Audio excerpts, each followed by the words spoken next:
अरे झूठो के काहे लगर तारा मुहावा हमर निहार तारा बोलो के हो। अरे झूठो के काहे लगर तारा मुहावा हमर निहार तारा कौन बाटे मरद चढ़ी फान के। चाहे तो बोलो बरांडे मरद ले लो प्रिंस चंदन के। चाहे तो बोलो बरांडे मरद ले लो प्रिंस चंदन के। ले लो रहेगा ना चाहिए एक बार लेके देखो हो जा।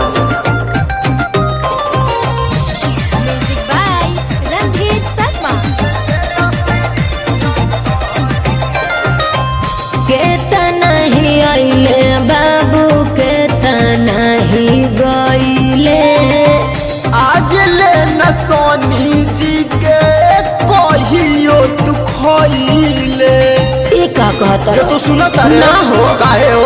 अरे बढ़ी चढ़ी काहे बोला तारा गहिया कहे झोंका झोरा तारा बढ़ी चढ़ी काहे बोला तारा दहिया कहे झोंका झोरा तारा डर नहीं खेका तोहरा जान के। चाहे तो बोलो बरांडे मरद ले लो प्रिंस चंदन के। चाहे तो बोलो बरांडे मरद ले लो प्रिंस चंदन के। जरा मत बोलो। ले लो बहुत मजा आई। आई हो दादा ऐसा बात बा। हाँ हो करे जा सही बात बा।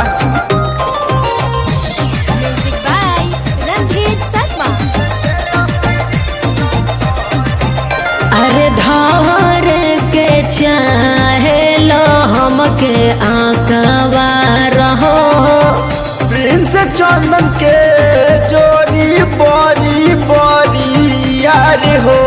भैया के सटा लो हमरा से दूर रह जी। अंकुश तू ही बतौले बड़ा सोनी हमके फंसौले बड़ा अंकुश तू ही बतौले बड़ा सोनी हमके फंसौले बड़ा बाबू नहीं के ई तोहरा मान के। चाहे तो बोलो बरांडे मरद ले लो प्रिंस चंदन के। चाहे तो बोलो बरांडे मरद ले लो प्रिंस चंदन के। ले लो ठीक है बाजी।